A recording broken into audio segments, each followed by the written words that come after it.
എല്ലാവർക്കും നമസ്കാരം. പുതിയൊരു വീഡിയോയിലേക്ക് എല്ലാവർക്കും സ്വാഗതം. ഞാനിപ്പോൾ ഉള്ളത് പെരുമ്പാവൂര് മേഖലയിലാണ് കേട്ടോ. ഇവിടെ നമ്മുടെ ബോസിന്റെ ചേച്ചിയുടെ വീട്ടിൽ വന്ന ചേച്ചി എന്ന് പറയുന്നത് ശ്രീമതി വിജയലക്ഷ്മി കുഞ്ഞമ്മ. മാഡം ആക്ച്വലി ജൂനിയർ സൂപ്രണ്ടായിട്ട് റിട്ടയർഡ് ആയതാണ് ചെറുവണ്ണൂർ നല്ലളം ഗ്രാമപഞ്ചായത്തിൽ നിന്ന്. അതിനുശേഷം വീട്ടിൽ സ്വസ്ഥം ഗൃഹം അങ്ങനെയൊക്കെ പോണു. അതിൻ്റെ ഇടയിൽ എഴുത്ത്, വായന, പാചകം, ചെറിയ കവിയത്രി കൂടിയാണ്. അപ്പോൾ ഇങ്ങനെ വീട്ടിലിരിക്കുമ്പോൾ ഈച്ച ശല്യം വളരെ കൂടുതലായിരുന്നു. അപ്പോൾ ഈച്ചയെ പറ്റി ഒരു ചെറിയ വരികളൊക്കെ എഴുതി അത് ഒരു ചെറിയ എന്താ പറയുക ഒരു കവിതയാക്കി പാടാന്ന് പറഞ്ഞിട്ടുണ്ട്. അപ്പോൾ അതൊക്കെ നമുക്ക് കേൾക്കാം.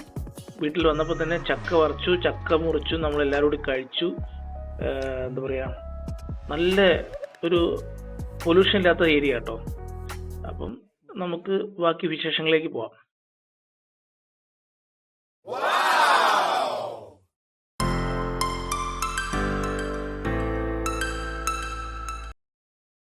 ആകാരം കൊണ്ടു ചെറുതെങ്കിലും ഭീകരനാണവൻ, ശങ്ക വേണ്ട. പകർച്ചവ്യാധികളുണ്ടാക്കുവാൻ തർക്കമില്ലവൻ, വീരനാണേ. അതിഥികൾ വന്നാൽ അവർക്കു മുൻപിൽ സൽക്കാരവേളയിലെന്നു വേണ്ട. തിന്മേശക്കരികിലും ചാടി വീഴും നാണമില്ലാത്തൊരു കീടമാണ്. നൂതന മാർഗങ്ങൾ ഒന്നുപോലും അവനെ ഹനിക്കുവാൻ പോന്നതല്ല. ഈ സ്ഥിതി മാറ്റുവാൻ എന്തു വേണം? മാലോകരെ നന്നായി കേട്ടുകൊള്ളൂ. വൃത്തിയും ശുദ്ധിയും ശീലമാക്കൂ. മാലിന്യമെല്ലാം കുഴിച്ചു മൂടൂ. കോഴി ഫാമുകൾ, പഴക്കടകൾ, ഇവയെല്ലാം ഹെൽത്തുകാർ പഞ്ചായത്തും സഹകരിച്ചു പ്രവർത്തിക്കണം. ജനങ്ങളെ ഈ വിധം കഷ്ടത്തിലാക്കിയിടൊല്ലേ, ആക്കിയിടൊല്ലേ. ഇത് സ്വന്തമായിട്ട് എഴുതിയല്ലേ? സ്വന്തമായി എഴുതിയതാണ്. വെറും രണ്ട് മിനിറ്റ് കൊണ്ട്. എന്തിന്റെ പ്രചോദനത്തിലാണ്?